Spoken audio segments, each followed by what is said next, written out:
Hello everyone, welcome to my new vlog. कैसे हैं आप सब? आई होप आप सब लोग ठीक होंगे। तो आज जो व्लॉग है ना, वो बहुत ही इंटरेस्टिंग होने वाला है।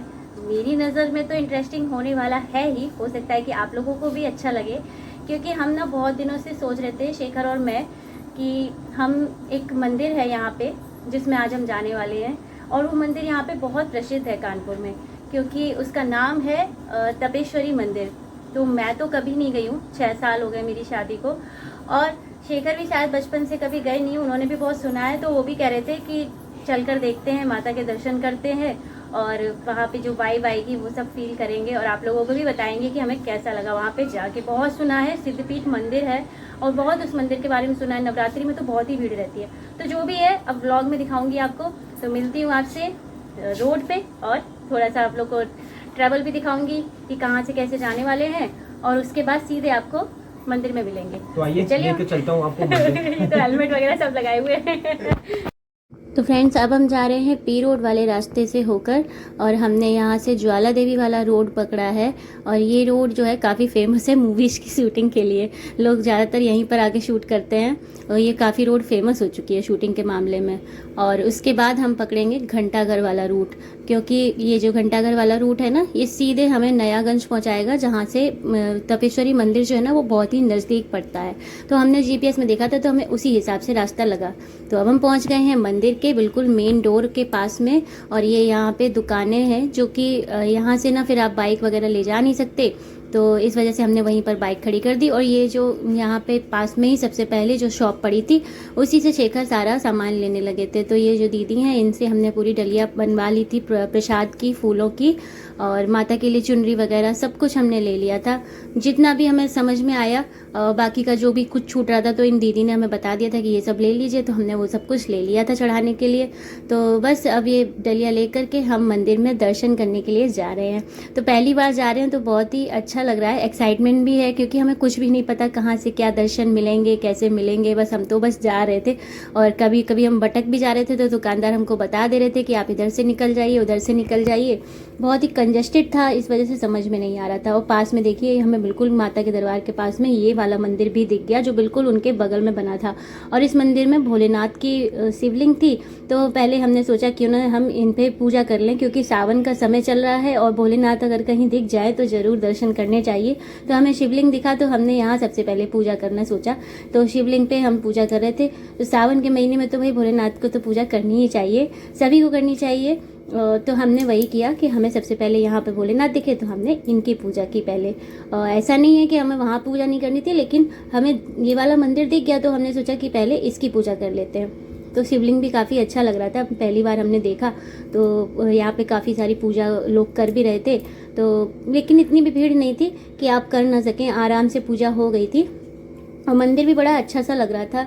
और शिवलिंग के पूजा करने के बाद में जो मुझे जो भी भगवान से मांगना हुआ वो मैंने मांगा। और उनके बगल में ही देखिए, ये वाली मूर्ति बहुत प्यारी लग रही थी, दुर्गे माता की, बहुत ही अच्छी मूर्ति है। और मुझे पहले तो समझ नहीं आया, बाद में मुझे देखा मैंने ध्यान से, तो ये माता की ही मूर्ति थी। तो बस अब मैं यहाँ पे पूजा करने के लिए थोड़ी देर के लिए रुक गई थी। और उसके बाद हमने सोचा था कि हाँ, मंदिर कहाँ पड़ेगा कहाँ नहीं पड़ेगा, तो देखा तो जस्ट बगल में ही माता का मंदिर था।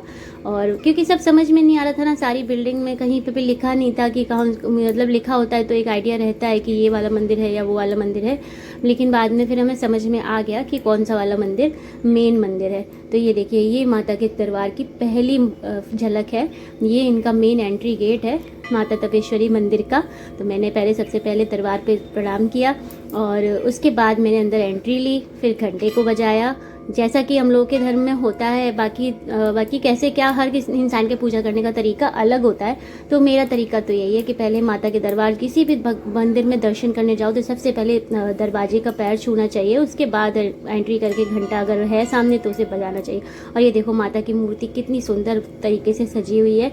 और यहाँ नीचे भी जो स्टोन के जो पत्थर हैं, यहाँ पे भी माता का स्वरूप बना हुआ है।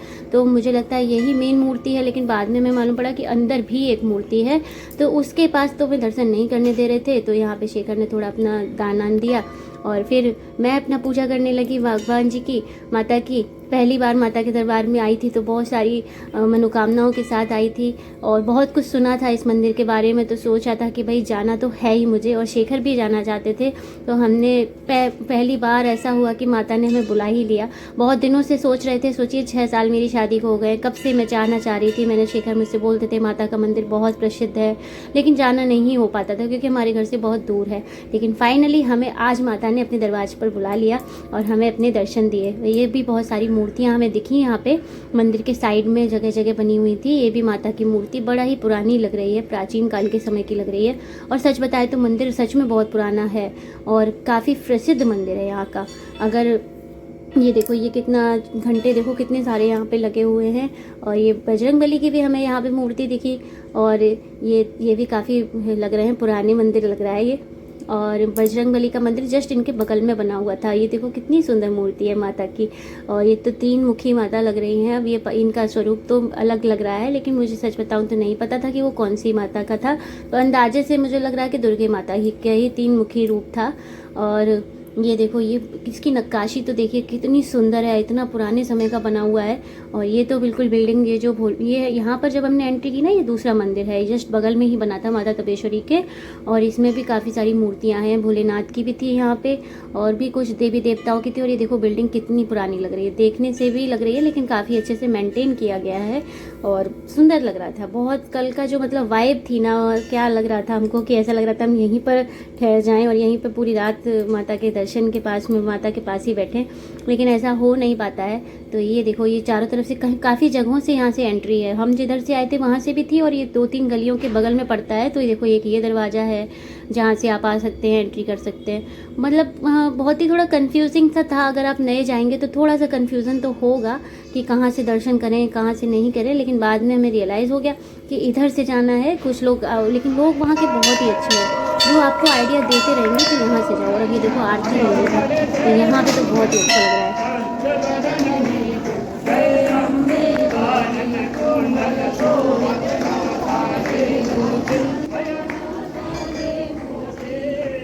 तो ये जो आरती हो रही है ना फ्रेंड्स, इसमें तो मतलब हमने सोचा भी नहीं था कि हम पहली बार दर्शन करने आएंगे और हमें शाम की आरती देखने को मिलेगी। तो इससे बड़ा सौभाग्य और क्या ही हो सकता है कि हमें माता की आरती भी देखने को मिल गई। वरना हर किसी को आरती नसीब नहीं होती, वो कुछ लोग दर्शन कर जाते हैं लेकिन हर वक्त आरती नहीं कर सकते। आप आरती के साथ समय में नहीं हो सकते, लेकिन यहाँ पर हम आरती के समय में थे तो हमें बहुत अच्छा लग रहा था। मतलब हम जाने वाले थे, बिल्कुल जस्ट निकलने वाले थे और हमें आरती होते दिख गई, तो फिर हम रुक गए। हमें पता ही नहीं था कि इतने टाइम पे आरती भी होती है। तो बहुत ही ज़्यादा अच्छा लगा कि हमें माता ने बुलाया भी, और बाकायदा अपनी पूरी पूजा होते हुए हमें देखने को मिला। उनकी पूजा जैसे होती है, कि कैसे आरती होती है, क्या होता है, सब कुछ हमें देखने को मिल गया। तो इससे बड़ा सौभाग्य और हमारे लिए क्या ही हो सकता है कि आप पहली बार माता के दर्शन करने जाओ और आपको इतनी सारी की सारी पूजा की तरीका आपको देखने को मिल जाए।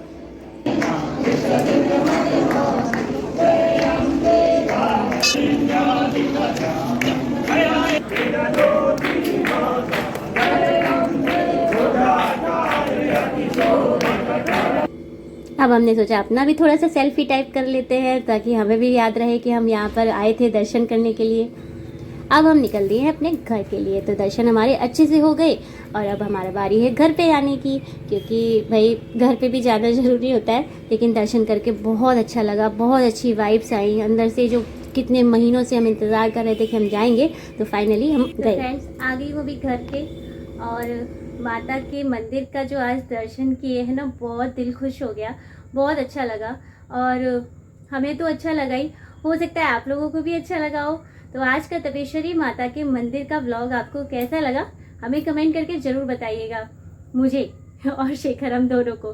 तो चैनल पर नए हो तो सब्सक्राइब करना बिल्कुल भी मत भूलिएगा, और वीडियो को पसंद आया हो तो लाइक करना भी मत भूलिएगा, और कमेंट करके तो ज़रूर बता दीजिएगा। तो आज व्लॉग यहीं एंड कर रही हूँ, क्योंकि ऑलरेडी बड़ा हो गया है।